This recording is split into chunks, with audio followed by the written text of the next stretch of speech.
Pessoal, boa noite a todos. Eu me chamo Carlos. É sempre um prazer muito grande estar aqui com vocês, né, nos nossos encontros de terça-feira. Hoje eu vou estar aqui mais uma vez como co-host aqui, ajudando aqui no nosso encontro, na nossa palestra, né? Então, vou deixar alguns recados aqui, né? Como sempre, eu sei que muitos de vocês já sabem como funciona, mas sempre a gente tem algumas pessoas novas aí nos nossos encontros, né? Então, é assim, como foi falado na última vez, né? Hoje a nossa transmissão vai ser feita só, a partir de então, só pela Simpla, né? Nós não vamos fazer mais pelo YouTube até até que a gente tenha uma estrutura melhor, aí a gente vai conseguir voltar no YouTube, tá? Mas depois as gravações serão disponibilizadas para as pessoas, né? Nós temos um grupo no WhatsApp, a maioria conhece, mas aqueles que não saibam, se quiserem participar, podem entrar em contato com secretaria@saquebrasil.org ou falar com o Léo, né, para ser inserido dentro desse grupo e fazer parte, receber os recados, os avisos, inclusive os links aí do YouTube depois da nossa palestra, tá? Eu vou estar aqui como co-hosting, como eu falei no começo, então uma das ideias do co-hosting é se durante a palestra, né, você já tiver alguma pergunta e quiser formular a sua pergunta, eu vou abrir o chat aqui, daqui a pouquinho eu já estou abrindo o chat, e daí você pode fazer a sua pergunta pelo chat diretamente para mim, né? Se você quiser fazer ao final também para o Lama, também será possível, tá? Só que, ao final, se tiver muitas perguntas, às vezes não dá tempo. Então, se você perceber, não, já sei a pergunta que eu quero fazer, então você se adianta e manda para mim aqui uma mensagem, eu vou deixar o número no privado também do WhatsApp, ou manda no privado no chat, e daí você faz a sua pergunta e ao final a gente direciona ela para o Lama, tá? Hoje o evento também é presencial, então acredito que tem algumas pessoas lá, né? Então, pode ser que tenha algumas perguntas lá também, direto do mosteiro, ok? Então, é isso que eu queria lembrar aí para vocês, essas nossas regrinhas aí de funcionamento, tá? Também gostaria de passar aqui para vocês, né? É muito importante para nós, eu sempre falo para vocês, nós temos uma página do mosteiro, onde nós recebemos as nossas doações, né? O mosteiro, ele é uma entidade que a gente depende da ajuda de vocês, do apoio de vocês, né? Para que a gente utiliza esse apoio de vocês? Ele é usado na manutenção do mosteiro.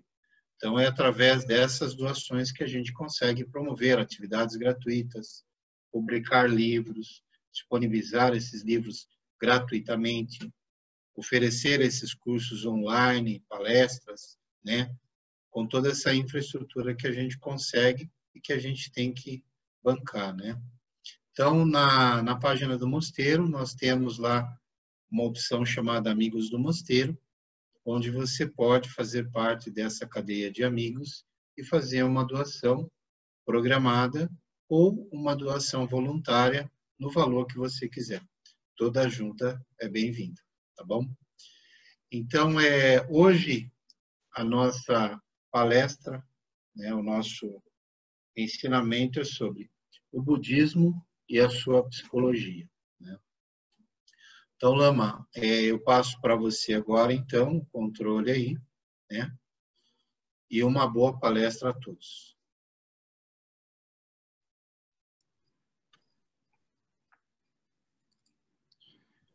Boa noite, pessoal. Todos bem? Sejam bem-vindos. Carlos, obrigado pela introdução.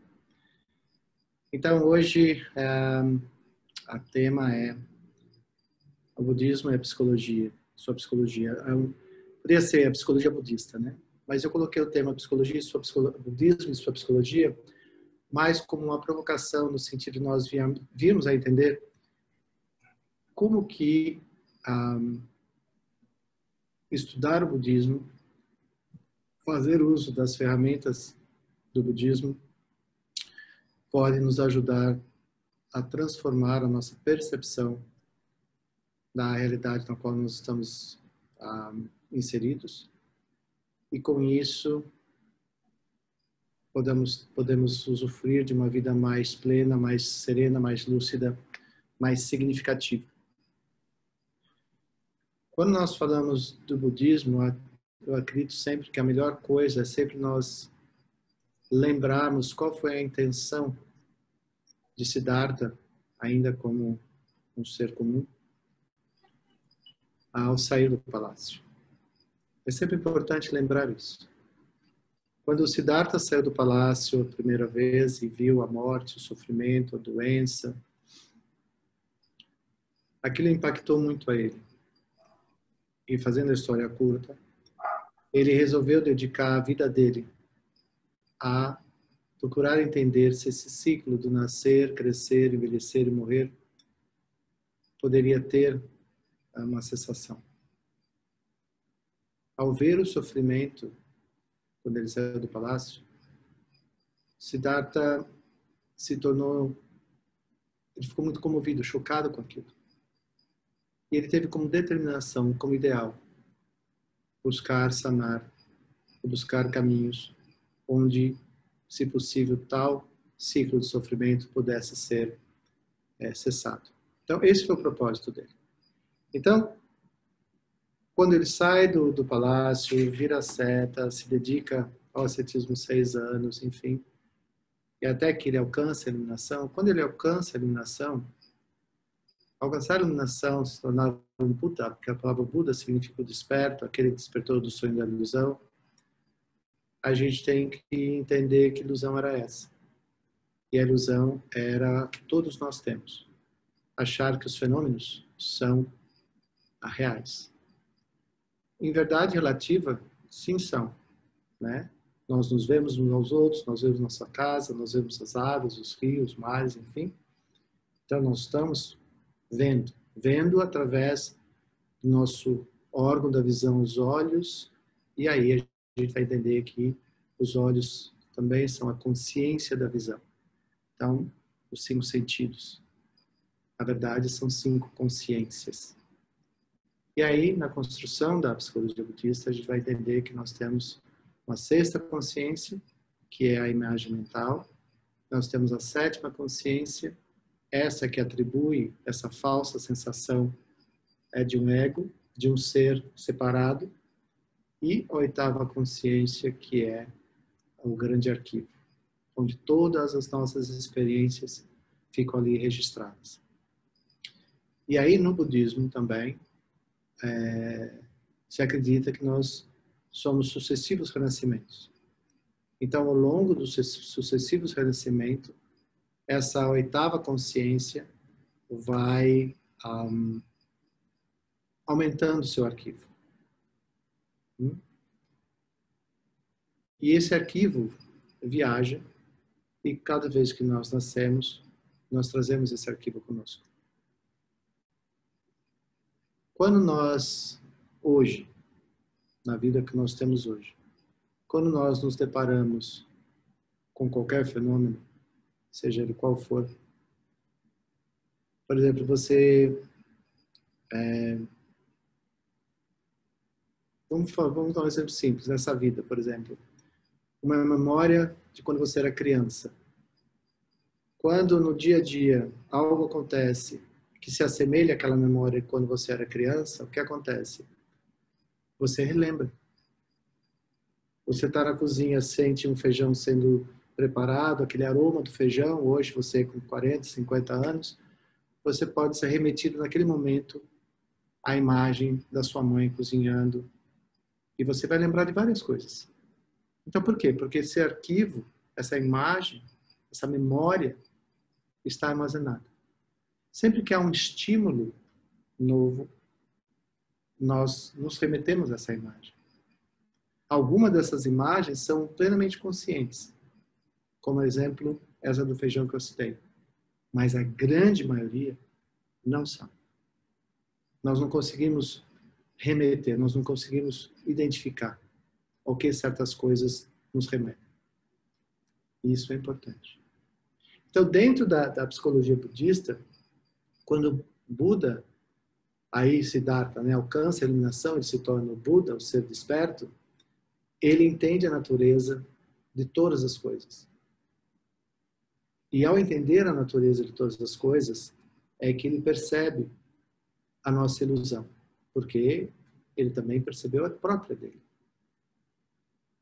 À medida que nós vemos as coisas e as temos como certa, concreta, que você possui, que você controla, em cima disso, essa sétima consciência estabelece esse rito, sujeito, objeto. E a partir do sujeito-objeto, cria-se 3 grandes estruturas: o apego, a aversão e a indiferença. E aí nós funcionamos no mundo dentro desses 3 pilares. Então, apego é tudo aquilo que nos agrada: pessoas, roupas, cheiros, comidas, enfim. Aversão é tudo aquilo que nos desagrada. E neutro a gente pode ter uma expressão muito simples, a mais simples é aquilo que eu não tive ainda uma relação estabelecida, então eu não rotulei. Ou neutro pode ser as ações que nós temos que particularmente não gera nem apego nem aversão. Por exemplo, andar, caminhar, dormir, tomar banho, ir no banheiro, e assim por diante. Mas isso, mais tarde a gente fala, que elas também vão mudar de sentido se nós quisermos. Então, a partir do momento que nós entendemos que quando se estabelece essa relação sujeito-objeto, essa relação criando as nossas identidades, como nós funcionamos no mundo, como nós relacionamos no mundo. Mas até aí não seria uma coisa tão se nós tivéssemos consciência de como é que nós construímos as nossas ações, mas mais ainda, como que nós mudamos ao longo disso. Então, por exemplo, ninguém nasce melhor amigo de ninguém, ninguém nasce pior inimigo de ninguém. É uma maneira de nós também percebermos um pouco isso. Ou nós, se nós nascêssemos já um para o outro melhor amigo, isso fosse inerente, isso permaneceria para sempre. Ou, o contrário, se alguém é inimigo, ele permaneceria inimigo para sempre. E os desconhecidos, para sempre. Mas não é isso que acontece. Todos os dias, nós mudamos isso. Nós mudamos as relações com as pessoas. Então, o melhor amigo de manhã, de noite virou seu pior inimigo, o pior inimigo de ontem, hoje é o seu melhor amigo, uma pessoa que você não conhecia, hoje assumiu o papel de ser seu parça, e assim vai. Mas a gente não para pensar, a gente não reflete sobre isso. Isso é o nosso status quo, a maneira como nós agimos no mundo. Nós não paramos para pensar, para observar, para refletir sobre isso. À medida que fosse possível, nós vimos conscientemente a refletir sobre isso, aí algumas perguntas, basicamente, começariam a surgir. Por que eu elejo essa pessoa meu melhor amigo? Por que eu elejo aquela pessoa meu inimigo? Aí passa um tempo, aquela pessoa que era o meu melhor amigo, olha o que se tornou. Esse que era o meu inimigo é porque antes eu não via as qualidades que ele tinha. Se nós começássemos vagarosamente a fazer essa reflexão, aí nós começaríamos a entender que nada tem uma natureza inerente. Absolutamente nada. Aí nós podemos começar a expandir isso para as coisas inanimadas que gostamos. Roupas, modelos de carro, lugares. Aí nós vamos começar a perceber que também nós mudamos. Não é o objeto que muda, Nós mudamos. Então, se nós começarmos a darmos a nós mesmos a oportunidade de refletir sobre isso, nós, naturalmente, mesmo sem sermos budistas, mesmo sem sermos praticantes, ou estudantes, ou simpatizantes, simplesmente se nós dessemos atenção a isso. Muitos de nós nem sequer percebem a mudança das estações do ano. Muitos de nós dirigem na mesma rua, todos os dias, na mesma avenida, rua, e nós não percebemos as árvores florindo, ou as árvores com as folhas mais verdes, ou as árvores sem folhas, que vão se falsificando a mudança das estações. Então, essa falta de acuidade à consciência presente é que nos faz sermos o tempo todo, não vou dizer vítima, mas o tempo todo nós vivemos nessa montanha russa, melhor assim, das nossas emoções aflitivas. Nós sentimos as emoções aflitivas, raiva, ciúmes, inveja, angústia, ansiedade, ciúmes, mas nós não investigamos o objeto. Porque se nós fôssemos investigar o objeto que causa tais emoções aflitivas em nós, já seria um ótimo caminho. Já, talvez, despertaria em nós uma curiosidade. Né? No sentido de procurar querer saber por que eu mudo de opinião? O que me faz mudar de opinião? O que me faz ter fixações sobre ideias, pessoas?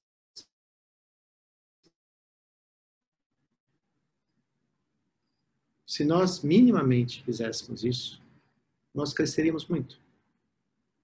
Mas, de novo, no dia a dia da vida, nós não prestamos atenção nessas coisas. Então, a psicologia budista, se podemos chamar dessa maneira, ela vai nos ensinar meios hábeis, e aí eu estou falando de meditação, por exemplo. O Buda deixou coleção de ensinamentos, e alguns muito bem catalogados como os lojons, que são os treinos da mente, coleção de ensinamentos bem específicos, com instruções e orientações bem específicas, que nos ajudam, a qualquer um de nós, a perceber isso. Então, qualquer um de nós que tivermos minimamente a curiosidade,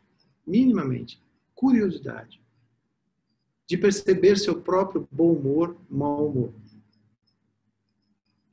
Se perceber, aquele convite que eu sempre faço, o dia estava indo muito bem, de repente as coisas mudaram. É muito fácil atribuir as mudanças ao tempo, às pessoas. Eu fico atribuindo isso a coisas externas. Eu não paro para olhar em mim. Porque muitas vezes não são as pessoas ao seu lado que mudaram.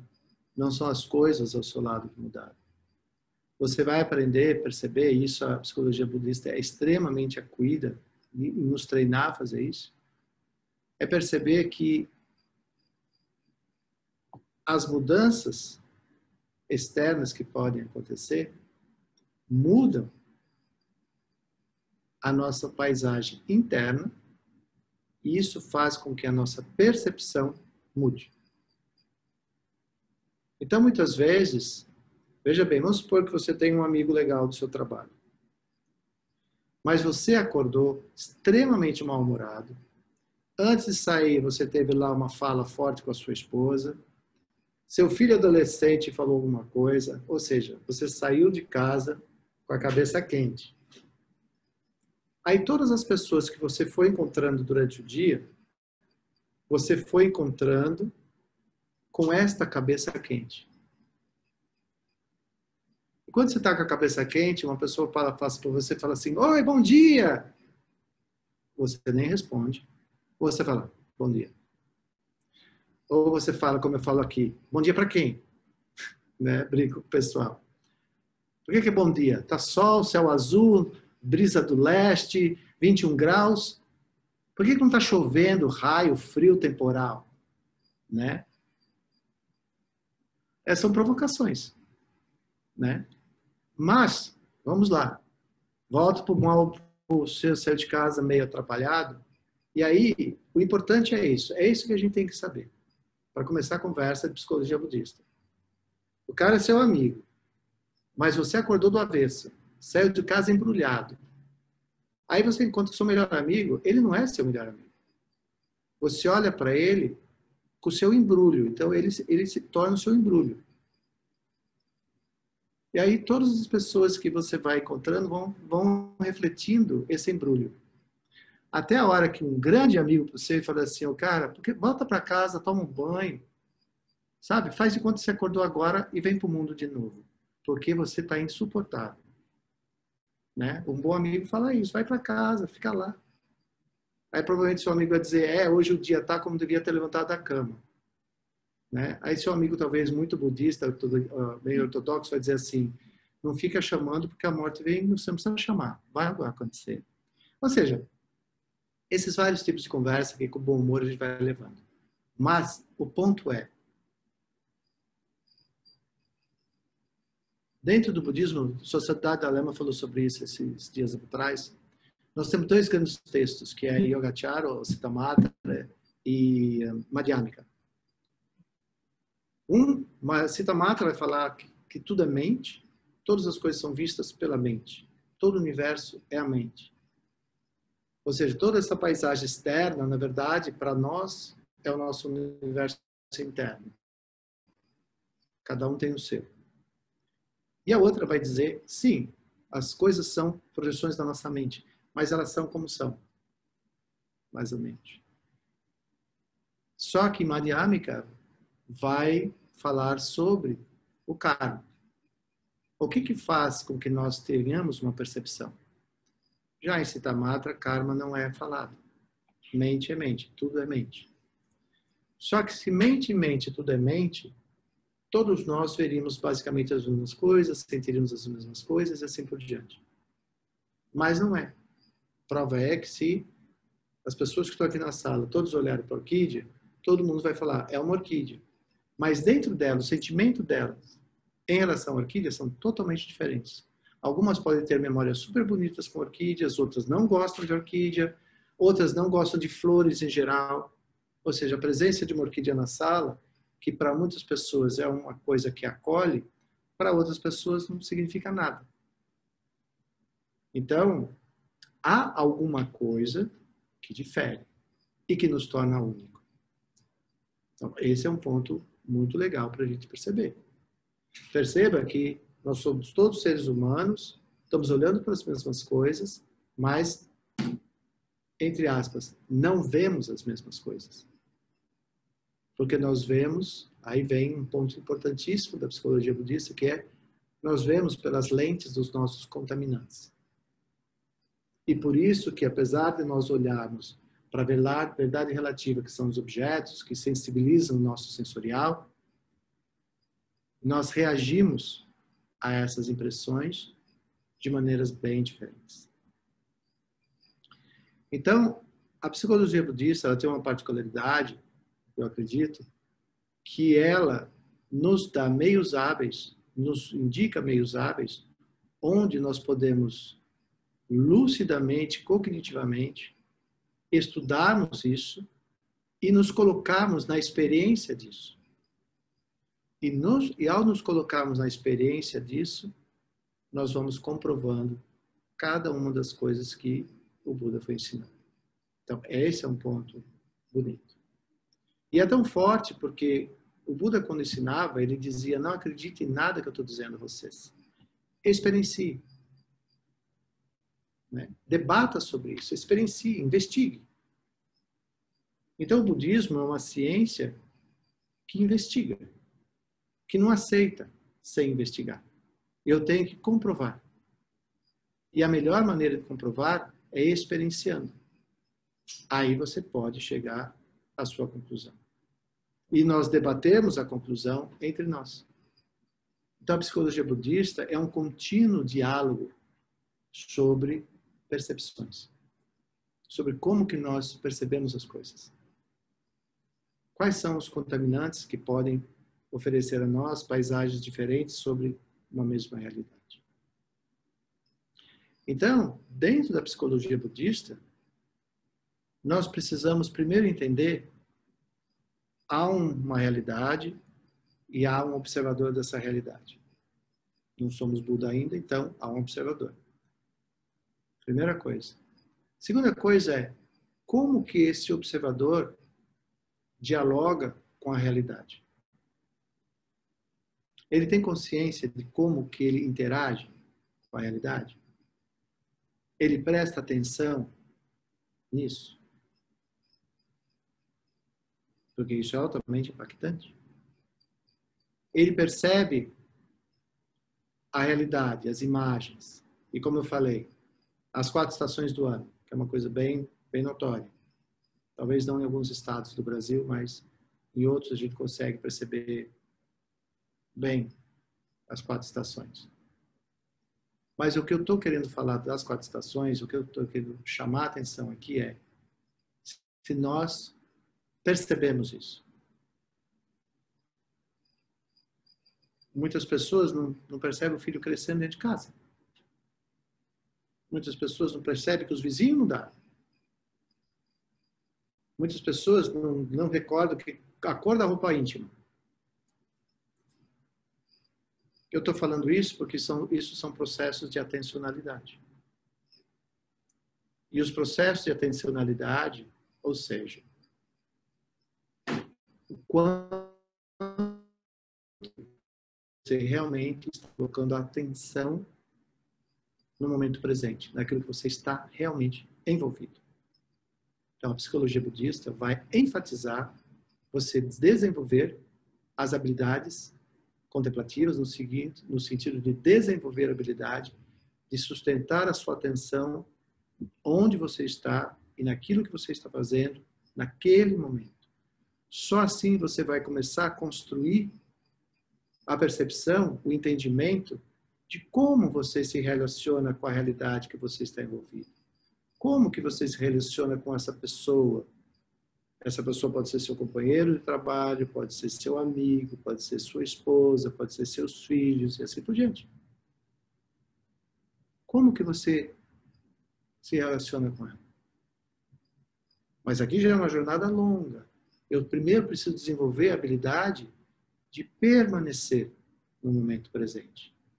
De trazer a minha atenção verdadeiramente para aquilo que eu estou fazendo, aquilo que eu estou envolvido. O cenário que constitui a realidade relativa, mas é a realidade que eu estou inserido. Como se estabelece a troca?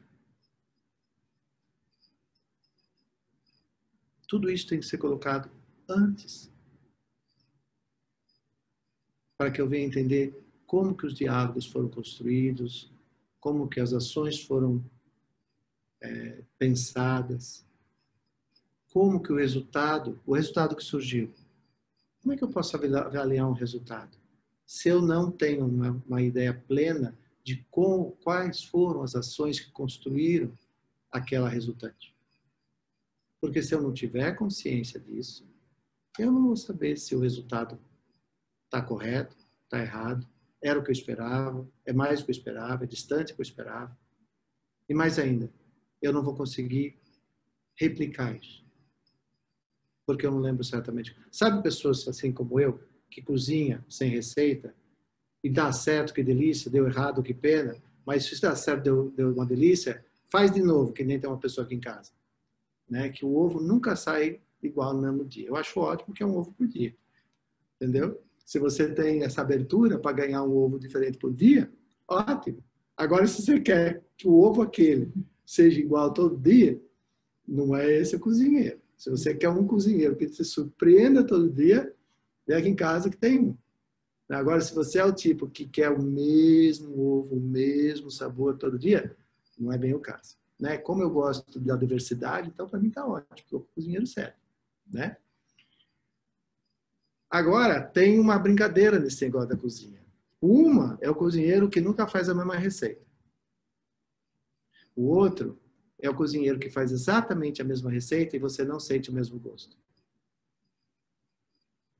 Essa é a melhor parte. Porque nós, no processo de apego, nós queremos que as coisas se repitam. E nunca se repete. Nunca. Porque uma vez, tendo havido uma experiência, você criou uma imagem dessa experiência. E essa imagem vai se contrapor à imagem nova. E aí você nunca vai achar a mesma coisa. E essa é a brincadeira que eu faço, de você ir no mesmo restaurante porque você gostou daquela comida e você pede a mesma comida e nunca vem exatamente a mesma comida. Mas acredite que mesmo que o cozinheiro use os mesmos ingredientes, que nada dos ingredientes que montou o prato seja diferente, você não vai achar o mesmo gosto. Porque existe em você uma perspectiva, uma expectativa e assim por diante. E essas coisas, dentro da nossa consciência, interferem na nossa consciência do paladar e você nunca vai conseguir voltar naquele mesmo lugar. Então, não pense em voltar naquele mesmo lugar. Ou volte sempre no mesmo lugar, sempre sabendo que a você pode ser oferecida uma coisa nova. Por quê? Nós não costumamos imaginar que o nosso estado emocional interfere diretamente no nosso paladar. Na maneira como nós, ou seja, melhor dizer de uma maneira mais ampla, as nossas emoções interferem diretamente nos nossos sensoriais. A maneira como nós ouvimos, a maneira como nós sentimos, a maneira como nós sentimos o olfato, o paladar, assim por diante. Então, quando a gente fala de psicologia budista, a gente vai falar como um todo, porque a psicologia budista vai estar baseada exatamente nessas 8 consciências. E essas 8 consciências vão ter os seus condicionantes, que podem ser os condicionantes presentes nesta vida, como podem ser os condicionantes principais, que são os condicionantes que a gente traz, essa herança de memórias que nós trazemos, que é a nossa 8ª consciência. Então, para que nós tornemos esse aprendizado, vida, algo imensamente interessante, vamos colocar dessa forma, seria bem melhor se nós tivéssemos o interesse de estudar como é que o processo da experiência acontece. Essa é uma boa pergunta.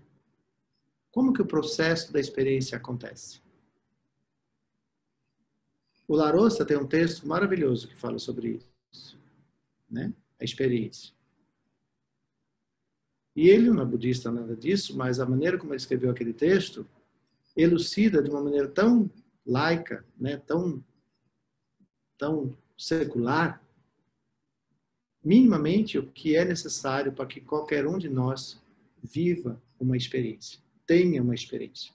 E aí, se nós considerarmos a vida como uma grande experiência, quais seriam os elementos que nós devemos sempre ter disponíveis em nós para que nós realmente possamos experienciar a vida em sua plenitude? E além disso, o que seria viver a vida em sua plenitude?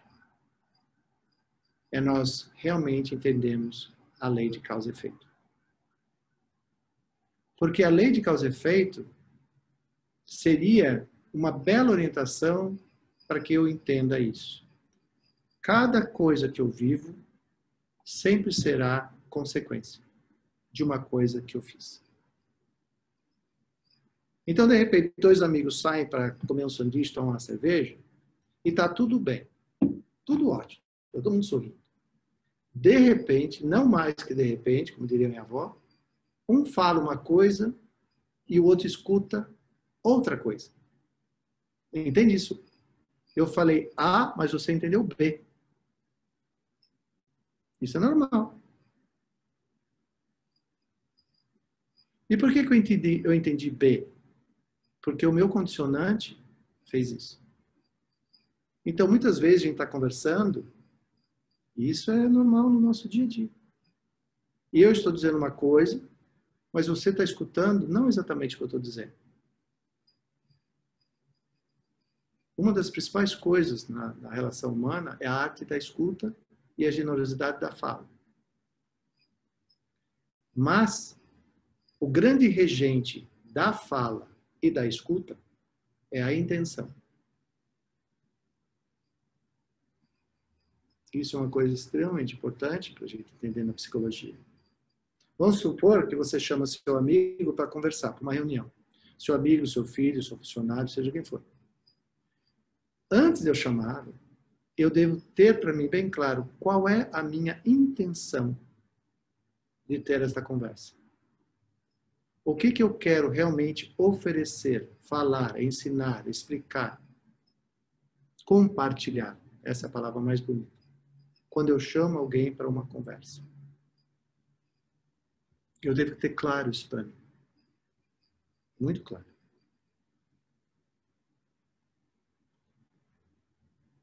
Se eu tenho o propósito verdadeiro de construir e ter uma conversa construtiva, positiva, mesmo que eu tenha que falar coisas difíceis, e às vezes isso acontece, o difícil não vai ser difícil porque a intenção que vai reger esta conversa, ou seja, o meu ambiente mental que vai reger esta conversa, a psicologia que vai ser aplicada nessa conversa, aí falando linguagem de psicólogo, mas vamos falar aplicar no mundo, né, normal, seres humanos normais, é dela ser produtiva, construtiva e benéfica. Se eu trago esta intenção e eu sei que todas as vezes que eu falo alguma coisa, alguém escuta essa coisa, o que eu estou falando, e essa pessoa vai ter o seu próprio entendimento do que ela escutou.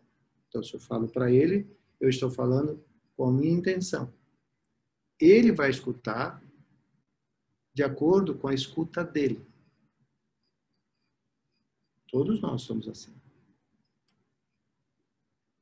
Então, quando que uma conversa ela é positiva e construtiva, mesmo que tenha cenários difíceis? É quando os dois, ou os quatro, seja quem for que entre nesse lugar, eles tragam uma intenção positiva. Ou seja, eu estou indo ter uma fala, uma reunião, uma conversa, para resolver alguma coisa. Para apresentar um projeto, para discutir um problema, enfim. Eu tenho claro para mim para que eu estou fazendo isso. E eu quero que essa reunião seja completa, ela seja plena, que ela tenha começo, meio e fim. E que ao terminar essa reunião, nós todos saímos desse lugar com um sentimento positivo e construtivo. Isso é quando nós construímos na nossa mente a conversa. Então, nós preparamos a fala, nós preparamos os argumentos, nós temos o cuidado com as palavras, e assim vai. Então, intenção.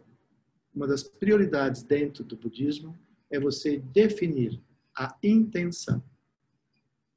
Geralmente a gente fala casadinho, fala motivação e intenção. Quando a motivação e a intenção são construtivas, aí tudo em você vai funcionar desta maneira. Ok? Porque de outra maneira, de outra forma, não se constrói diálogos. Agora, antecedendo tudo isso é comum acontecer para nós, principalmente nas grandes cidades, que a gente sai do nosso escritório para ir ter uma reunião no escritório de alguém, e no meio do caminho pode acontecer algumas coisas que cause em você algum impacto emocional. Ver um acidente, participar de um acidente, ver uma briga, o trânsito estava denso, você começou a perceber que ia chegar imensamente atrasado na reunião. Isso tudo vai mexendo. Nós somos seres humanos, isso tudo vai mexendo. E aí eu chego na reunião, não exatamente como eu planejei chegar. Como é que eu faço? Para restaurar o equilíbrio, resgatar a intenção da fala. É difícil se eu não tiver estabelecido antes a motivação e a intenção. É fácil se eu tiver estabelecido isso, entender que tudo que pode ter ocorrido no percurso para a reunião, eu entender como causas e condições, sobre as quais eu não tenho controle. Então isso não vai me afetar. E se caso eu ver que eu vou atrasar para esse celular, eu aviso que vou chegar atrasado. Ou seja, o tempo todo há uma intenção de preservar o objetivo, o propósito. Por isso que eu sempre falo com vocês. A nossa vida, ela se torna muito mais fácil se nós conduzirmos ela com um propósito. Então, o propósito de todo e qualquer ser de nós é ser feliz. Correto? Muito bem. Então, aqui, se eu tenho isso como propósito, a segunda pergunta é, o que é felicidade para mim? Onde que eu percebo felicidade?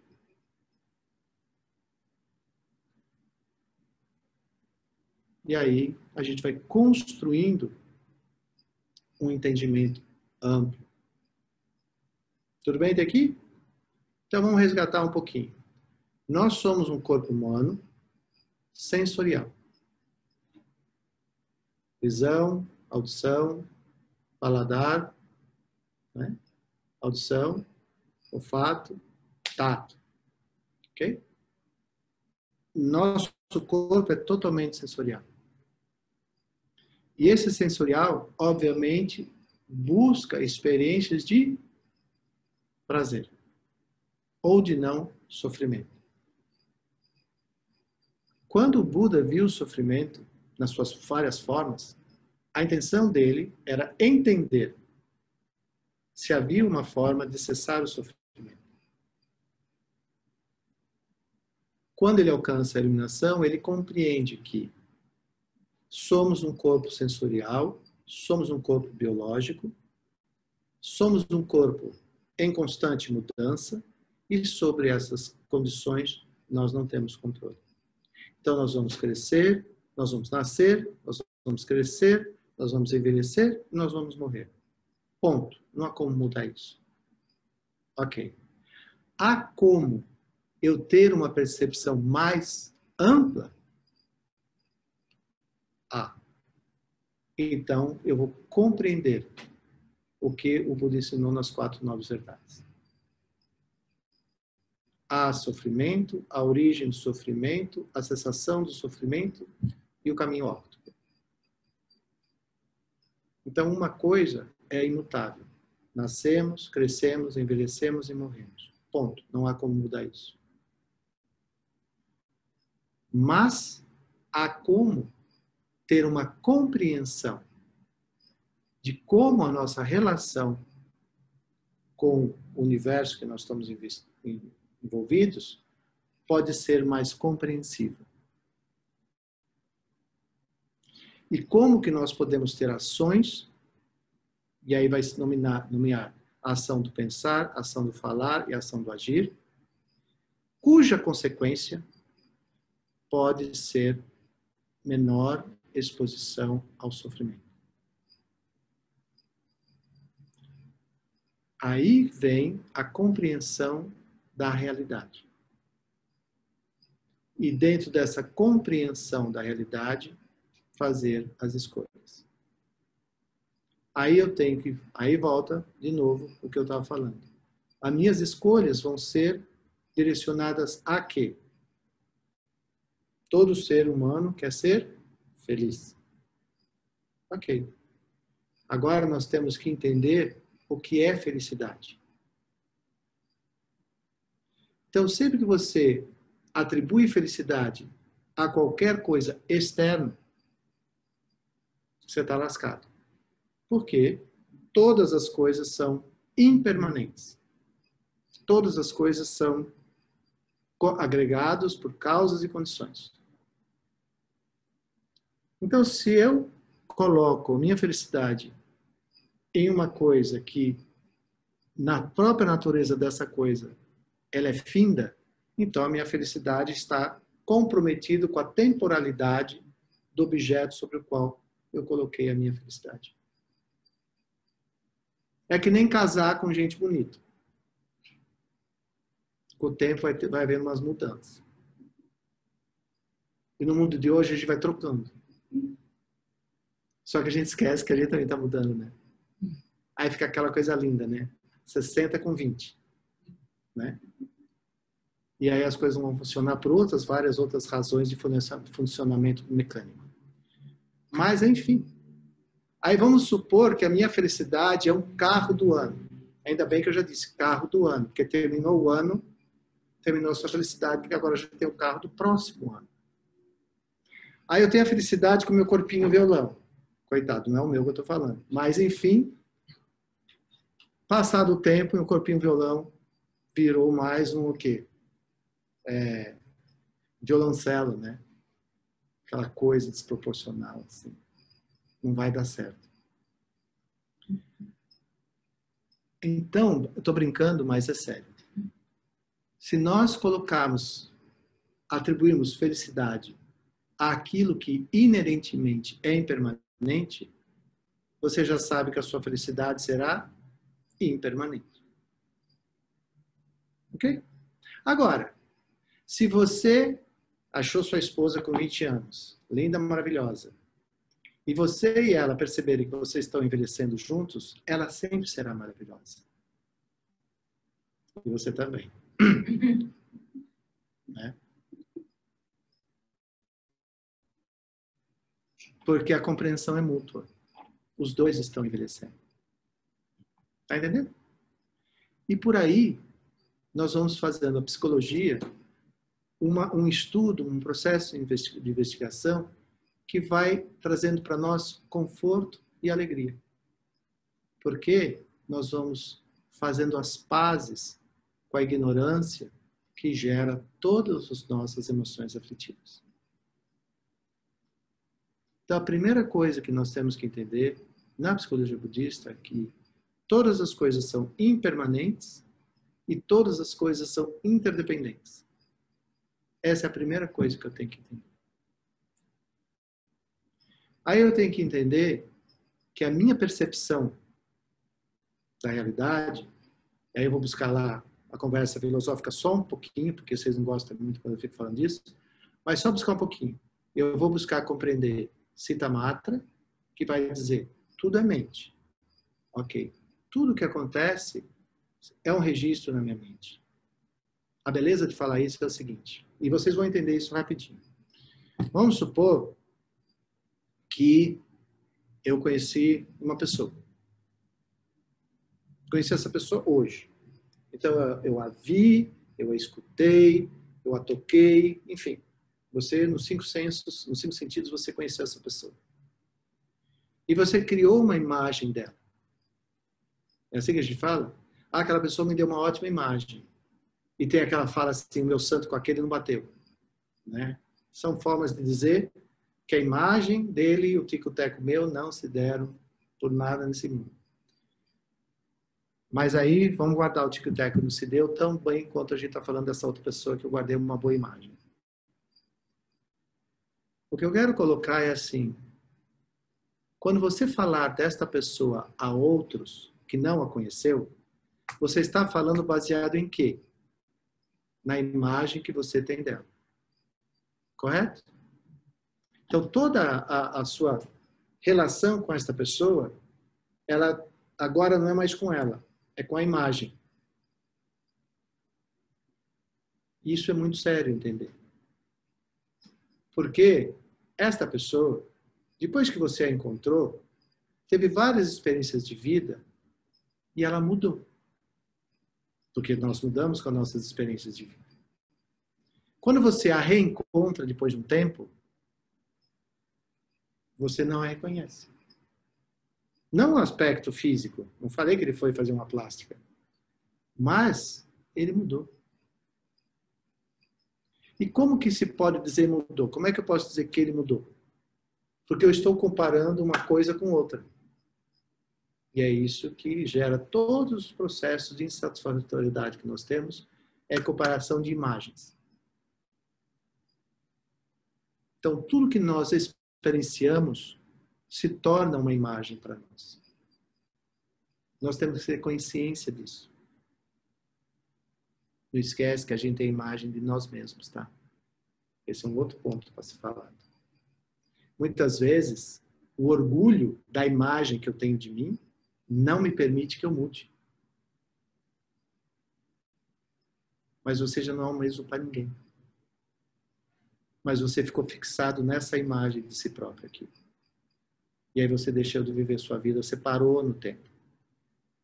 Mas a gente fala disso depois. É mais fácil de entender quando eu começo a comparar com imagens de outras pessoas. E eu começo a entender que a pessoa mudou e eu não acompanhei a mudança daquela pessoa. Porque eu sempre fiquei olhando para esta imagem. Então, uma das coisas que a gente tem que aprender muito na psicologia budista é que as coisas estão em constante transformação, o tempo todo. Não só o objeto da sua imagem, que está seguindo a vida dele, como você, na sua própria experiência de vida no dia a dia, também está aprendendo um monte de coisas, também está sendo levado a uma porção de reflexões. Você está crescendo como ser humano, principalmente quando a gente pega os jovens. Eles são um processo em crescimento, eles são um processo em transformação. E nós somos um processo em aposentadoria. Aí tudo bem, né? Mas a coisa é lembrar isso. Todas as coisas estão em movimento. Todas. Então, quando nós nos relacionamos com as pessoas, essa coisa de guardar rancor, raiva, maus sentimentos e assim por diante, não perca tempo com isso. A única pessoa que está perdendo tempo com isso é você. Então não faça isso. Primeira coisa. Quando você guardar rancor de alguém, quando alguém guardar rancor de você, de alguma maneira, se você tem uma relação amigável, uma relação feliz, essa pessoa é importante na sua vida, de uma maneira generosa, muito acolhedora, ajude ela a entender que você não é mais a mesma pessoa, que você também cresceu. Mas aqui existe uma coisa que é muito difícil. É nós aceitarmos a mudança dos outros. Principalmente quando nós estamos fixados na imagem e nas ações dela porque satisfazia a sua vontade e o seu desejo. E pode ser que, de repente, ela não queira mais fazer isso. Então, as relações humanas, o tempo todo, elas vão, de uma maneira ou outra, elas vão ser, é porque nós somos absolutamente interdependentes.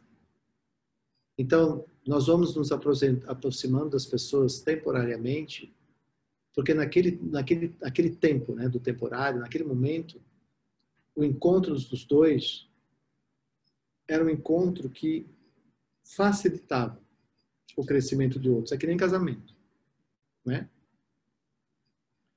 Se nós não nos permitirmos entender, eu casei com uma pessoa, naquele momento que eu a conheci, eu sonhei, me apaixonei, porque ela é uma pessoa na qual, e através com qual, junto com quem, eu via que eu conseguia realizar os meus sonhos de vida. Cuidado com os meus sonhos de vida, porque quando a gente casa, não tem mais meu sonho, tem o nosso sonho. Ok? Mas aí, vamos ser mais honestos. Nós, enquanto humanidade, também temos um sonho. Sermos uma humanidade feliz. Enquanto humanidade. Mas quando um grupo de humanos decide que eles merecem ser mais felizes que um outro grupo de humanos, essa premissa se foi. Que não é diferente quando você casa com alguém, vendo que essa pessoa e você constroem um sonho legal. De repente, durante esse casamento, você resolveu dar prioridade ao seu crescimento, não se importando o que estava acontecendo com o crescimento do seu parceiro, da pessoa com quem você vive. O casamento acabou. Simplesmente. Entre amigos também é a mesma coisa. Então, nós somos amigos quando nós sonhamos juntos. Nós não precisamos ter o mesmo sonho em termos de objetivo, mas nós possamos ter um objetivo maior, que é o objetivo comum.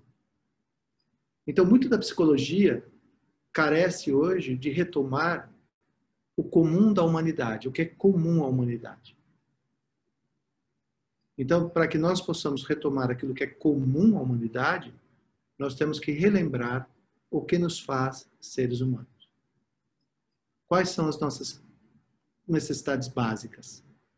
Mas mais que isso, lembrar que nós, por sermos seres humanos, basicamente nós temos duas coisas essenciais: ternura e afeto.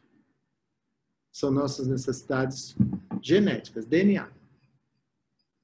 Porque é assim que nossos pais nos nutrem e é disso que vai sair a empatia depois, que é o interesse que nós temos pela felicidade e o bem-estar do outro. Então, toda a psicologia budista, ela fala sobre que a felicidade de um é resultante da felicidade do outro. Nós somos seres totalmente interdependentes. Então, isso, Shantideva vai colocar isso muito claro no texto O Caminho do Bodhisattva, onde vai dizer que a felicidade genuína que nós podemos viver é quando nós percebemos que nós somos capazes de fazer outras pessoas felizes. E ver a outra pessoa feliz te faz feliz. O outro, por sua vez, sabe que você é feliz com a felicidade dele. Então, ele também tem a preocupação, o objetivo de sempre estar oferecendo causas e condições que te façam feliz. Aí é um coletivo que preserva uma mesma premissa, que é fundamentada nas qualidades humanas. Então, dentro da psicologia budista, existe um desenho, e agora vamos ver se meu co-host está acordado, que mostra e simboliza isso. Há uma figurinha. Essa figura, para quem conhece um pouco do budismo, sabe que ela representa toda a psicologia budista. Eu esqueci de ensinar para você uma coisa. Do lado esquerdo, vem aqui que eu faço rapidinho para você. Eu esqueci de ensinar isso para você, desculpa. Não foi isso que a gente usou ontem. Aqui, ó. Presta atenção. Faz o cursor aqui, nesse lugar. Clica aqui. Pronto. Mágica. Ok? Então, volta para o primeiro. Isso. Então, este desenho chama a Roda da Vida. Ou também a gente chama dos 12 elos da originação dependente. Toda a psicologia budista está simbolizada nesse desenho. Ok? Porque tudo começa nesse lugarzinho aqui, no centro. O javali significa a ignorância. Lembra que ignorância não é burrice. Buda alcançou a iluminação por ter destruído essa ignorância. Ou ter desperto dessa ignorância. A ignorância básica é nós não entendemos a natureza última dos fenômenos. Porque não entendendo a natureza última dos fenômenos, nós desenvolvemos apego, aversão e indiferença. E isso constrói todas as nossas relações, as nossas emoções aflitivas. Por exemplo, se você se desentende com uma pessoa, você cria um sentimento a ela. Um sentimento de raiva, um sentimento de inveja, um sentimento de ciúmes. Por exemplo, os 3 bem básicos nós humanos nas nossas relações. Mas esses sentimentos só encontram base para existir por quanto a gente acreditar que nós possuímos, controlamos os fenômenos. No momento que você, por exemplo, tem inveja em relação a coisas materiais e ciúmes em relação às coisas do sentimento. Você tem inveja porque o seu amigo tem um carro diferente do seu, tem um salário diferente do seu, tem um corpo diferente do seu, tem uma casa diferente da sua, tem um relacionamento diferente do seu. São processos de comparação. São processos de geração de insatisfatoriedade. São processos de geração de inveja. Quando você fixa isso, você esquece que todas as coisas estão em movimento. E que nada impede que amanhã essa posição esteja diferente. Você tem o carro e ele não ter o carro. Você ter o salário, ele não ter o salário. E assim por diante. A nossa ignorância não deixa ver isso. A nossa ignorância não deixa ver a raiz dos ciúmes. A nossa ignorância não deixa ver nada. Porque o tempo todo nós admitimos que os fenômenos são concretos, que a gente domina, controla, possui e assim por diante.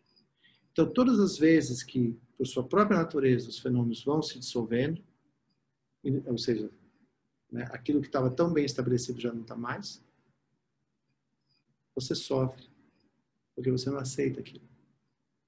Ok?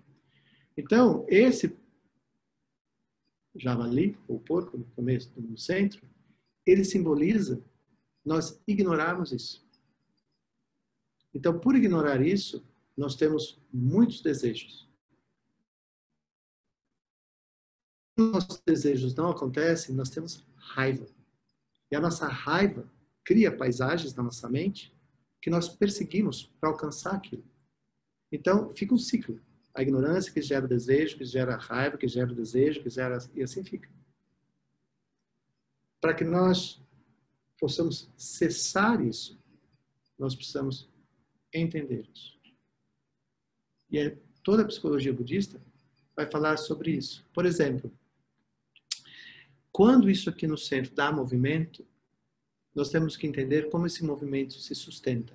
Então, nós vamos lá para fora e vemos que o primeiro símbolo dessa roda é um homem cego. Ou seja, quando nós nascemos, nós somos cegos, não cegos no órgão da visão, mas cegos de desconhecer o mundo. Não é assim? Então, a criança vai tateando o mundo. Ela vai aprendendo a ouvir, vai aprendendo a ver, vai aprendendo a reconhecer, vai aprendendo a se mover e vai dando forma ao mundo, que é o segundo desenho. E a partir do momento que eu vou dando forma ao mundo, eu vou criando minhas relações com essas formas. Eu vou criando proximidade com essas formas. Mas o pior de tudo é que essas formas, elas começam a atribuir a nós identidade. E nós atribuímos ao outro identidade. E aí nós passamos a nos relacionar por rótulos. Que é muito do mundo de hoje. O que é ele fulano? Ah, ele fulano o nome dele é Pedro. O que o Pedro faz? Ah, o Pedro é um médico famoso. Ah, ele é médico famoso. Então eu já não vejo mais o Pedro. Eu vejo o médico famoso. E ele é rico. Ui, o Pedro é rico. E assim vai. Então eu esqueço que o Pedro é um ser humano como eu. E agora eu tenho a necessidade de dialogar com o Pedro a partir dos meus rótulos também. Quem eu sou? Ah, eu sou o Mané. O que o Mané é? Ah, o Mané é diretor de banco. O Pedro é rico. Tem ligação aqui. Eu sou banqueiro, ele tem dinheiro, banco de dinheiro, não é? Aí o Pedro e você ficam grandes amigos. Aí o Pedro aplica em alguma coisa e perde todo o dinheiro. Aí ele não é mais interessante para mim porque Não é assim que funciona o mundo. Nós funcionamos com rótulos. Então eu me aproximo dessa pessoa porque essa pessoa faz tudo que eu quero.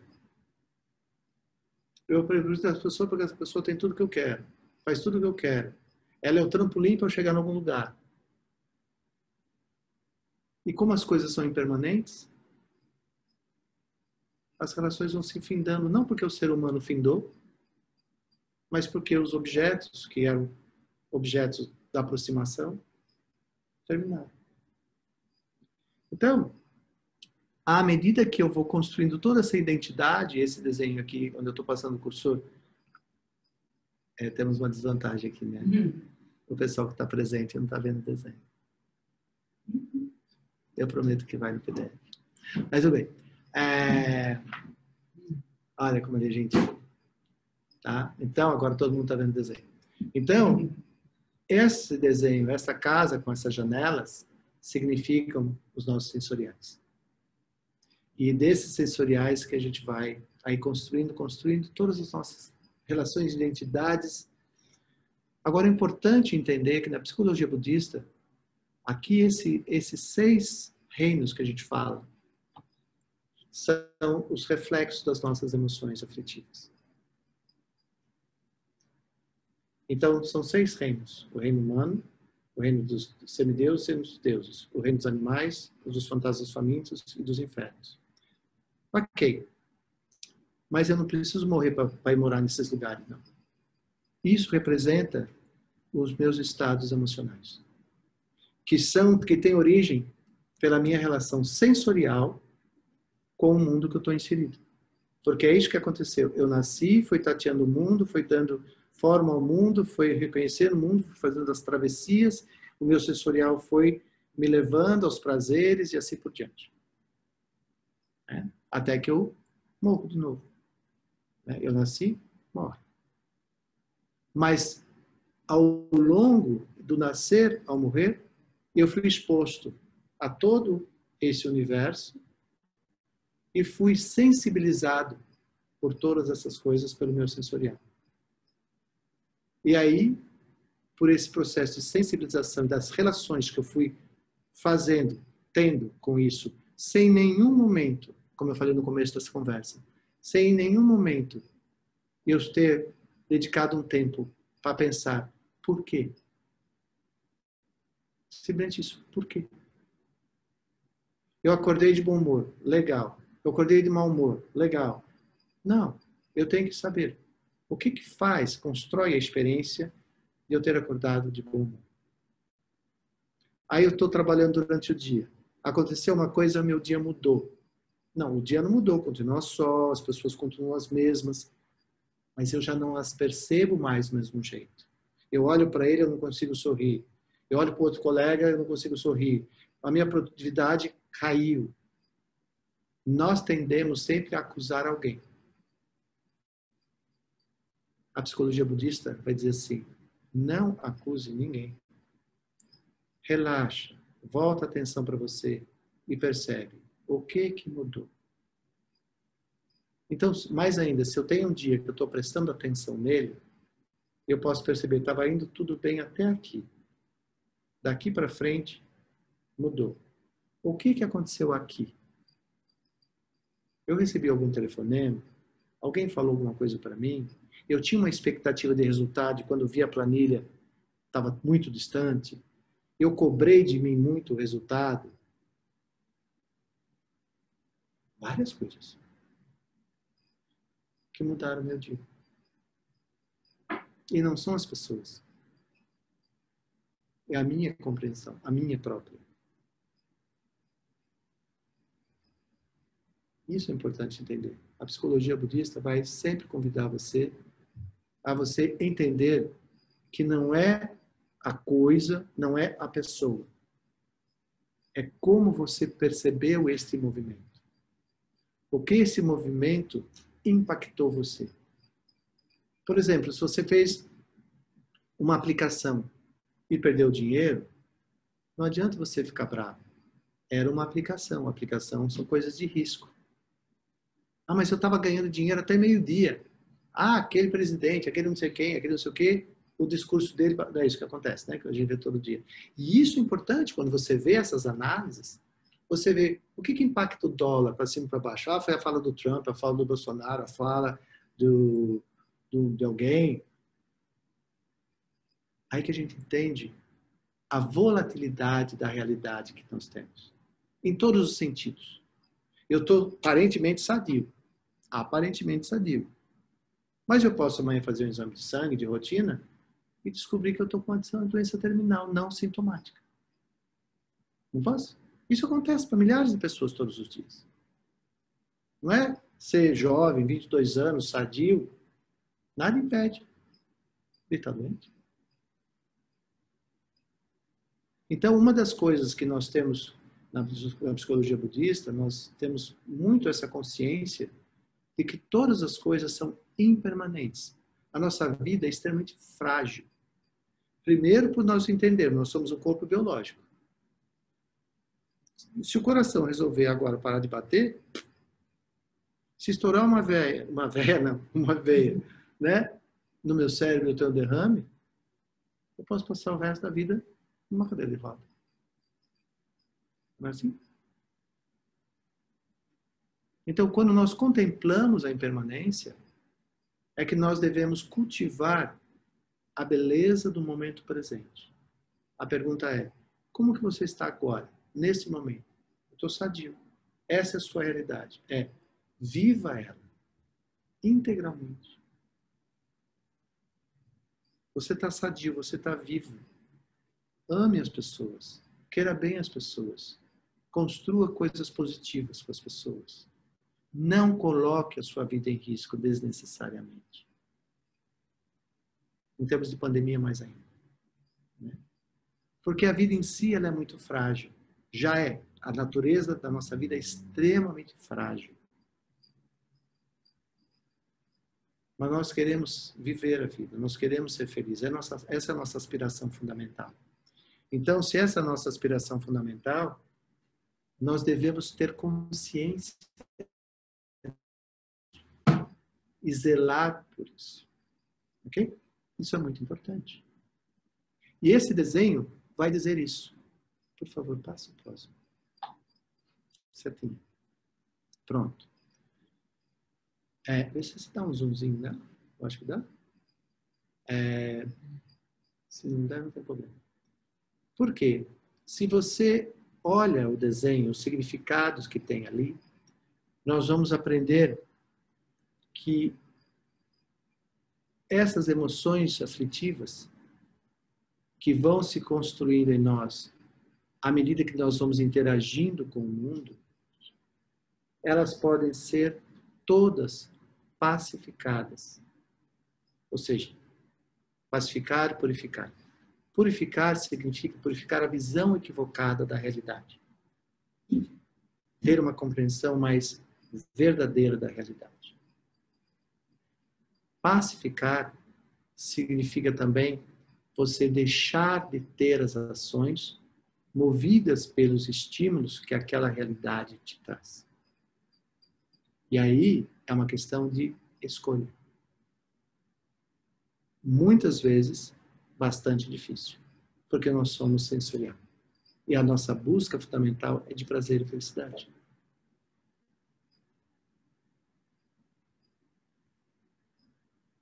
Mas esse aprisionamento a experiências prazerosas é que constitui o que nós chamamos de apego.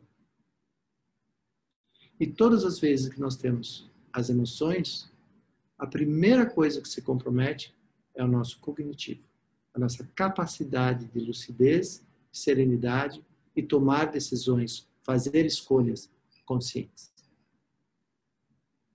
Porque se nós estamos envolvidos no prazer, dificilmente você vai pensar, é bom, mas eu posso estar me contaminando neste momento.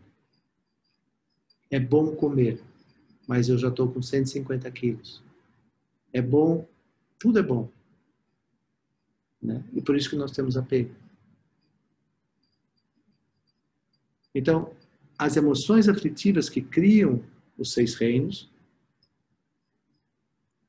têm origem na ignorância para a realidade dos fenômenos.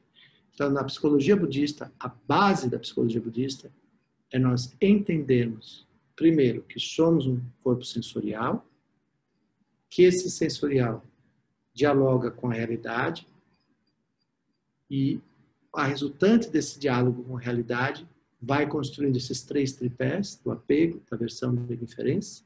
E quando nós agimos movidos pelo apego, ou pela aversão, ou pela indiferença, nós criamos todos os cenários da raiva, do ódio, da inveja, dos ciúmes, do desejo, da cobiça, todos. E nós chamamos isso de venenos mentais. E se nós não pararmos para pensar, refletir sobre por que eu estou me sentindo assim neste momento. É uma pergunta muito simples. Simples. Você medita, relaxa, se torna absolutamente consciente do seu momento presente, o aqui, o agora, e você pode perguntar: qual é a aspiração fundamental da minha vida? É ser feliz. Neste momento, agora, existe alguma coisa que me inquieta, que está me causando algum tipo de sentimento não bom? Que me inquieta, que me incomoda, que me irrita? O que é?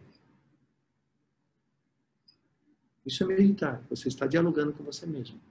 O que é que está te irritando neste momento? Algo que eu muito quero. Um bom emprego, um bom salário, um corpo melhor, saúde, uma relação, né? Parceiro ou parceira, um sucesso profissional. Você fez sua listinha. É algo que eu não queria que estivesse presente na minha vida nesse momento. Eu estou com dívida, estou desempregado. Minha família está... Volta para a colorida, por favor. A minha família não está bem. Né? Eu não queria que tudo isso estivesse acontecendo. Ok. Aí você fez a sua listinha das coisas que eu queria muito na minha vida e as coisas que eu não queria que estivesse presente na minha vida. Ok? Aí você faz o quê? Você olha para isso diretamente, lucidamente.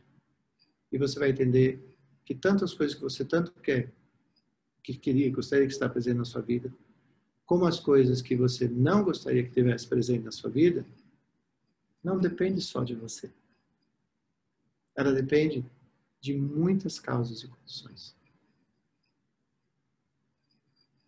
E aí, um segundo entendimento fundamental é: não acontece só com você.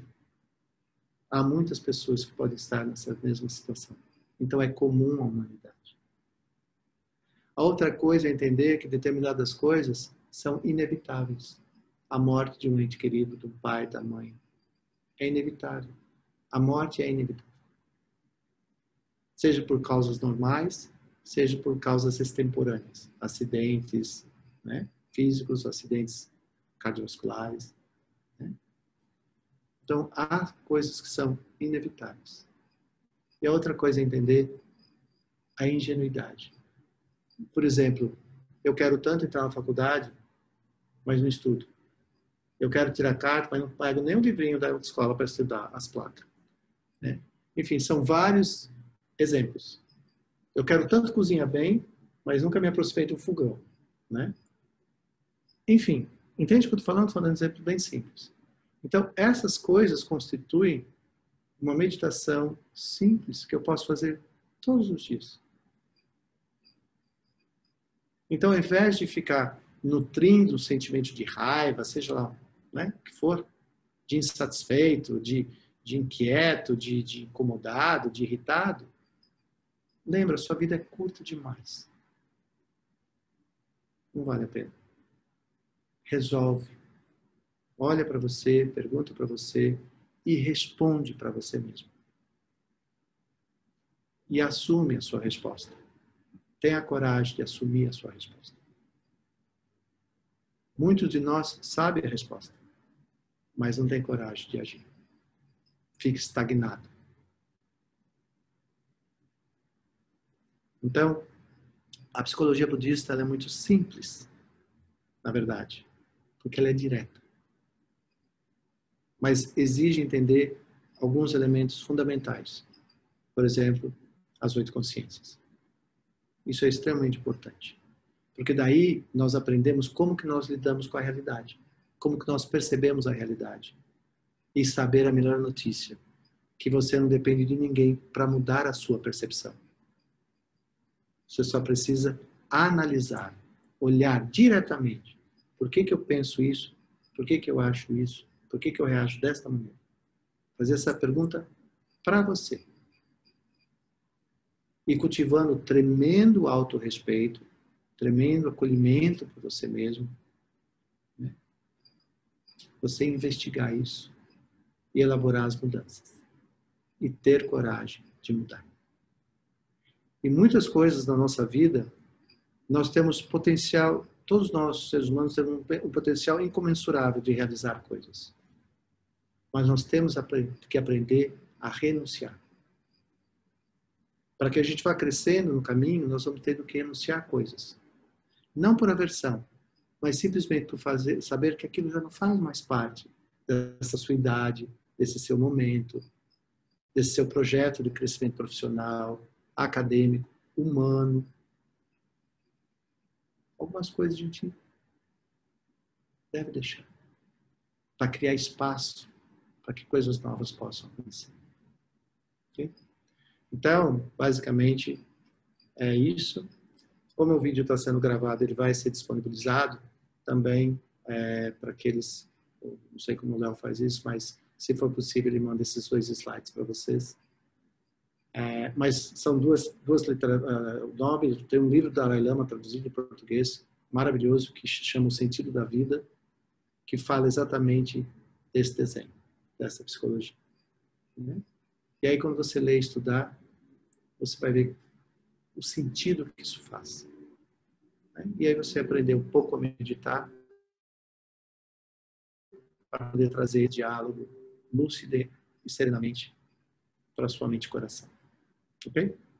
Então, pessoas, pode fechar, encerrar a projeção. O que eu queria compartilhar com vocês hoje era isso, para ter uma ideia de como a psicologia budista vai se constituindo.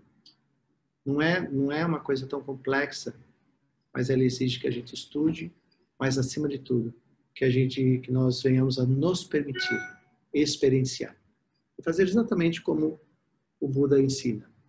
Não acredite em nada que eu estou dizendo. Investigue. Aquilo que for bom para você, adota. Aquilo que não for bom para você, deixe.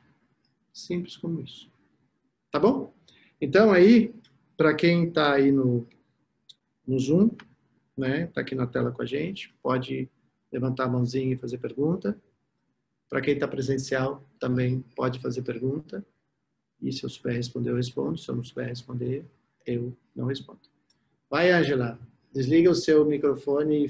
Quer dizer, ativa o seu microfone, porque desligado ele já está. Fale. Tudo bom, Lama? Tudo bem. Que bom. Me interessa muito saber assim, como é que a filosofia budista dialoga com a psicologia budista. Porque às vezes eu leio coisas assim, eu não sei se eu estou lendo algo que vem da psicologia ou da filosofia. Me parece que tem engates, assim, tem relações estreitas. Muito estreitas. Muito estreitas. A filosofia budista é um campo de argumentação e inspiração. A filosofia. Ela é ampla. A psicologia budista ela é direta. Mas ela é a direta aplicação dos aspectos filosóficos dela. Então, quando você estuda um sutra, você está estudando um aspecto filosófico dela. Por que o Buda disse isso e assim por diante? Na psicologia, a gente vai colocar aquilo em prática. Você vai trazer isso para a sua vida. Por isso que, por exemplo, você já está acompanhando as aulas faz algum tempo, quando nós falamos Lojong, né, que é o treinamento, são textos específicos do treinamento da mente, e você lê, como a gente fez, eu não sei se você estava no final de semana que a gente fez esse último final de semana sobre compaixão. Não. Falei filosoficamente o que era compaixão, e depois nós pegamos a liturgia de Terenzik, que é um texto litúrgico, por assim dizer, só que ali havia todo o ensinamento filosófico estruturado em uma meditação. Só que em uma meditação, no budismo, as liturgias, o que a gente chama de puja, ou prática de sadhana, são meditações ativas sobre diferentes aspectos que foram discutidos no aspecto filosófico e que agora são trazidas para o aspecto cognitivo, o aspecto experiencial. Então, a psicologia budista, a filosofia budista é um diálogo direto e próximo. Ou seja, tem uma piada que fala assim, a pessoa está lá filosofando. Filosofando significa dando amplitude, deixando que o seu pensamento se expanda, sem colocar limites. Deixa eu filosofar, deixar que a minha mente olhe isso por todos os ângulos possíveis. Deixa eu experienciar essa abertura. Quando eu venho para a prática de meditação cognitiva, ou Vipassana, eu agora vou criar uma razão, um reasoning, sobre toda essa minha abertura. Eu vou ver que tudo isso que eu me permiti olhar, como que agora eu posso trazer isso e transformar isso num aspecto cognitivo, em uma prática de vida. Então, a psicologia budista é tornar isso uma prática de vida. É você falar, o pensar no vazio, em emptiness, é altamente filosófico. O que é vazio? Né? Vai falar do átomo, enfim. O que é isso? Contribui na minha vida presente? Acontece que ignorar que todas as coisas são vazias de uma existência inerente, ou seja, que todas as coisas que eu vejo, na verdade, são agregados, e esses agregados, dependendo das causas e condições que eles se agregam, eles tomam uma forma, e esse corpo sensorial dialoga com esta forma. Então, se eu ignoro que esta forma, com quem eu estou dialogando, em realidade ela não é permanente, então facilmente eu me apego a ela, brigo com ela, mato por ela. E no fim aquilo era vazio. Eu nunca possuí aquilo. Então eu tenho que entender filosoficamente para que a parte da meditação, a parte cognitiva disso, da compreensão disso, faça sentido.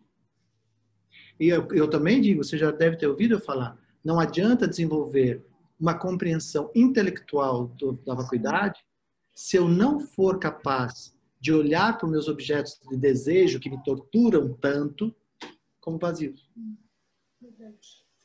Então, essa é a dificuldade de transpor algo filosófico para uma compreensão prática na vida que me ajude a reduzir, se possível, extinguir o apego, a aversão e a indiferença.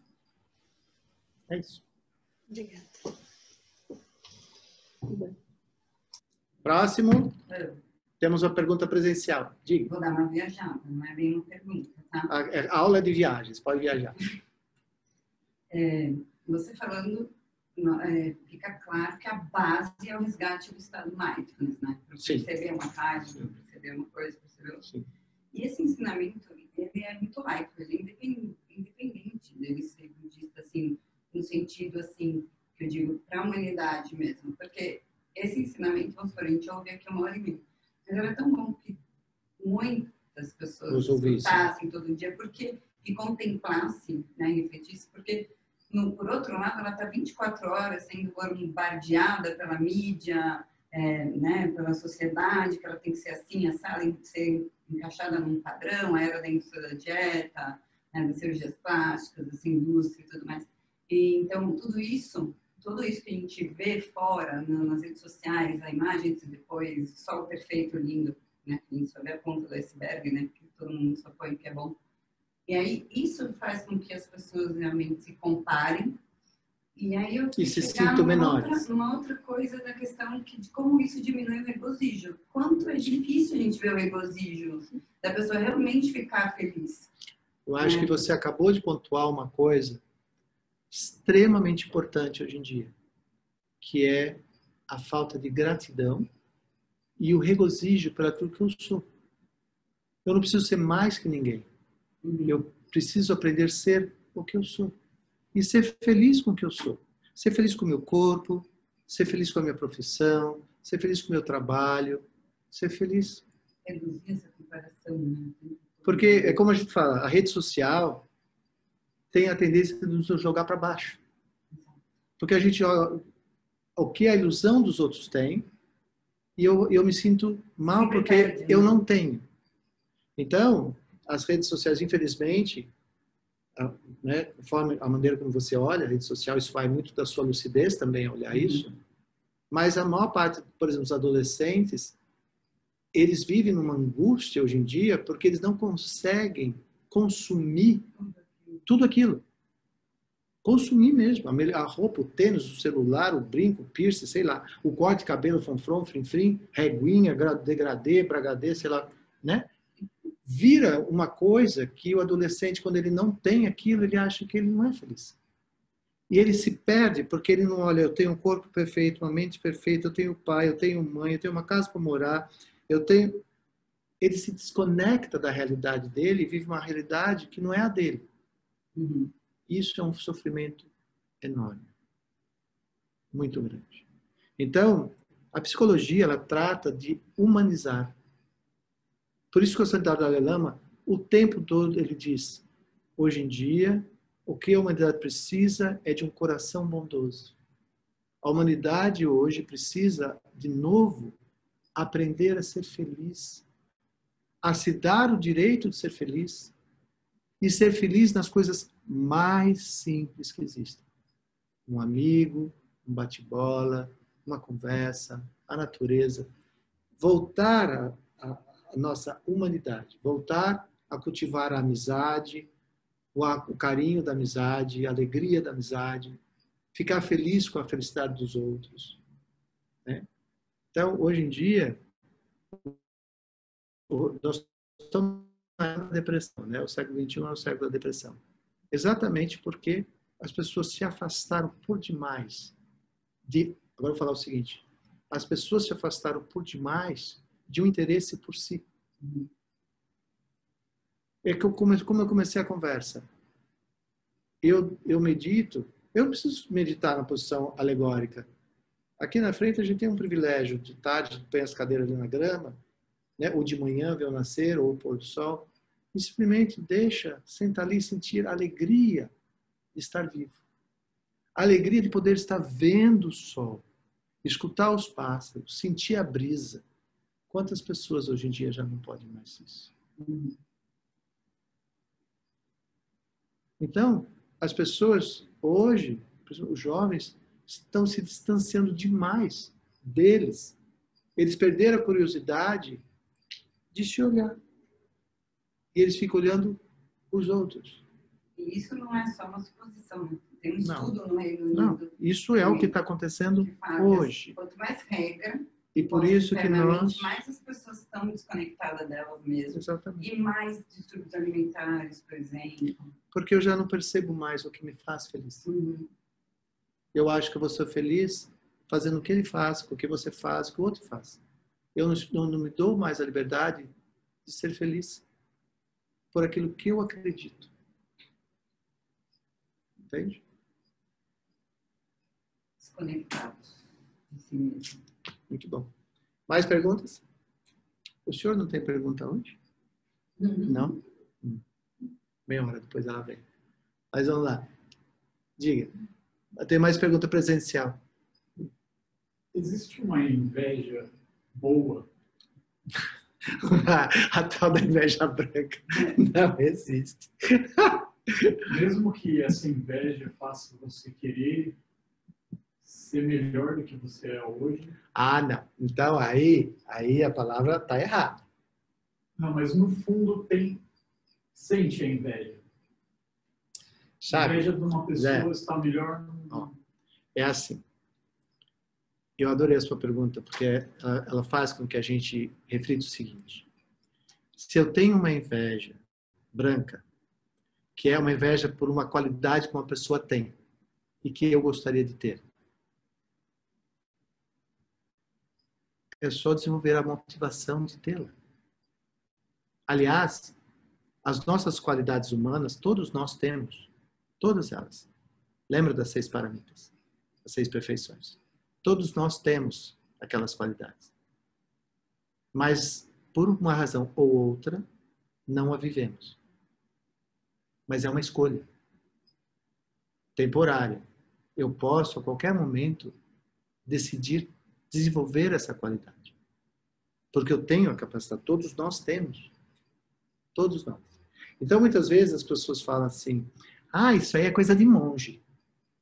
Eu falo assim, olha, não esqueça que antes de ser monge, eu sou um ser humano. Igualzinho a você. Então, você botou um rótulo em mim para criar uma distância entre eu e você. Então, a coisa que eu mais falo aqui, esqueça essa história de monge. Olhe o ser humano. Porque embaixo dessa saia, é o mesmo embaixo da sua bermuda. Nós somos seres humanos. Então, todos nós temos essas habilidades. Talvez o monge se tornou monge porque ele resolveu viver essas qualidades. Dedicar a vida a viver essas qualidades, a estudar, a perceber elas. Essa é a função de um monge. Para isso a gente se torna monge. A gente tem a curiosidade de viver os ensinamentos do Buda de uma maneira mais intensa, sem todas as distrações que a gente tem numa vida normal. Então a gente não precisa ter, nunca chame, aí eu vou falar para você, né? Nunca chame de inveja a admiração que você tem por uma qualidade de uma pessoa. Porque a inveja é um sentimento de distância. Troque essa palavra, ou esse olhar, ou essa percepção.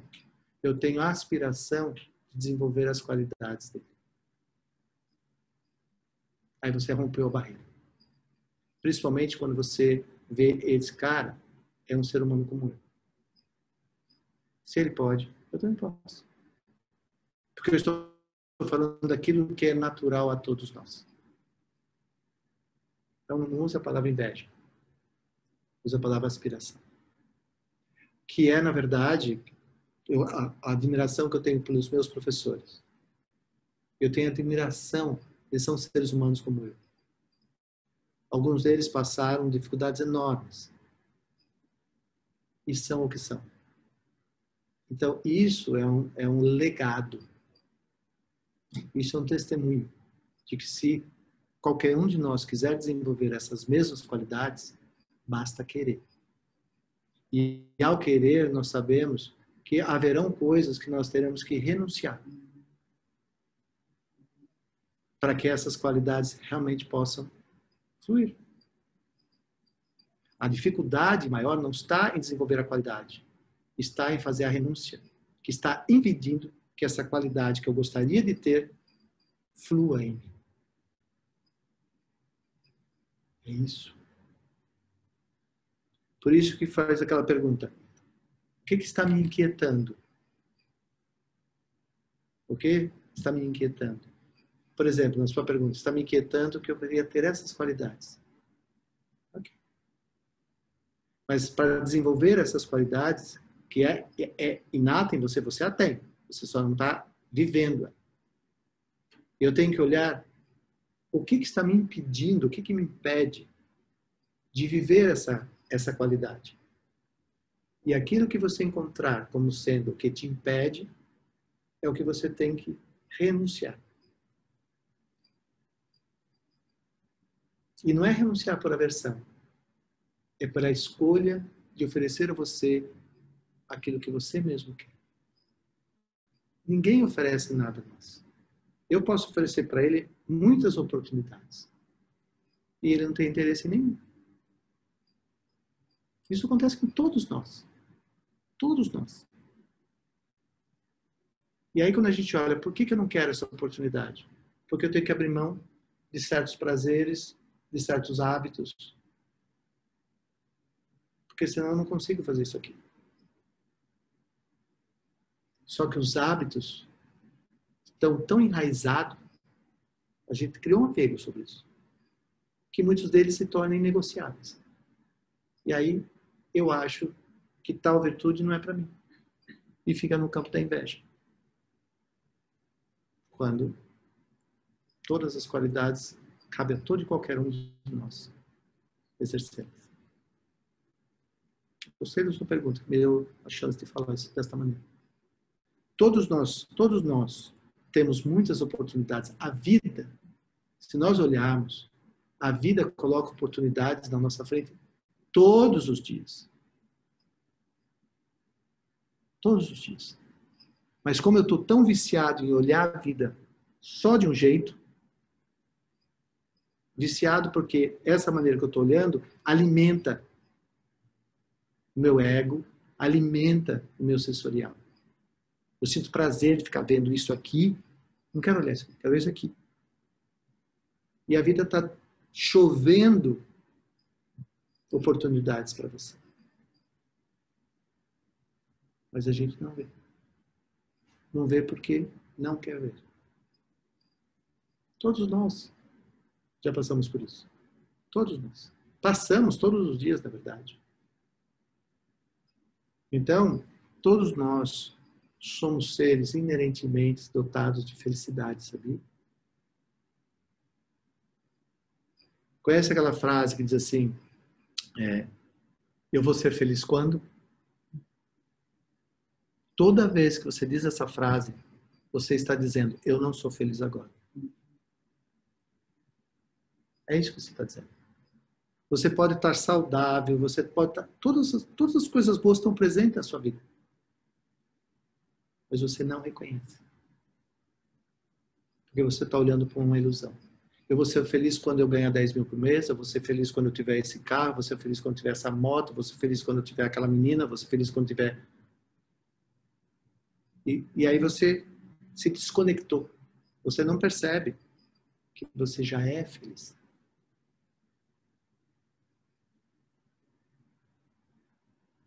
Isso é triste.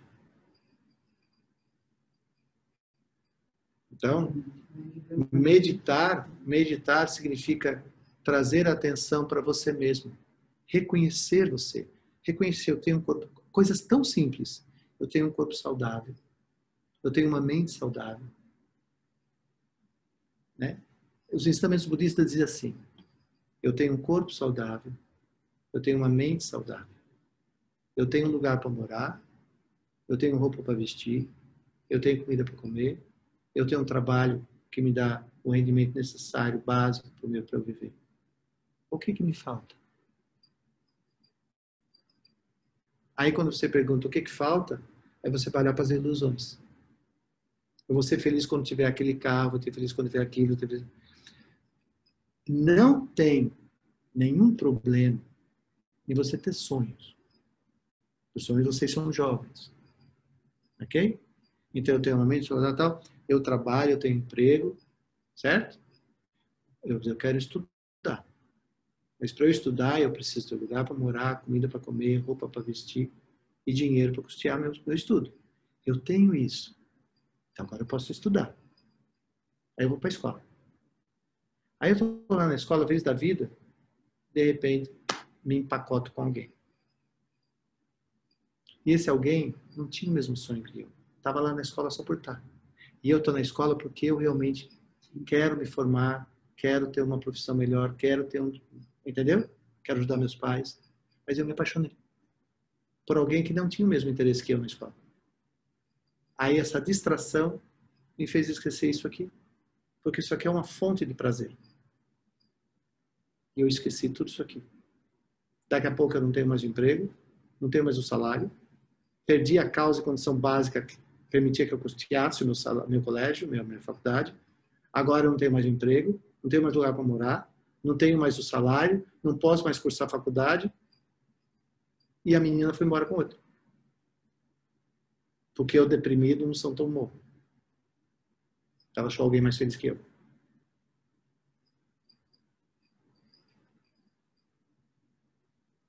E assim.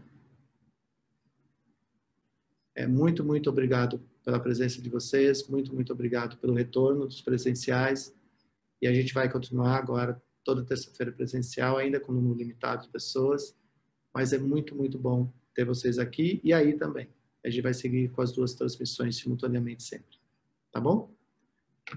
Uma boa noite para vocês. Muito obrigado por tudo. E nos vemos nos próximos eventos que a gente tem aí na agenda. Tá bom? Um abraço, gente. Fiquem todos bem. Tchau, tchau.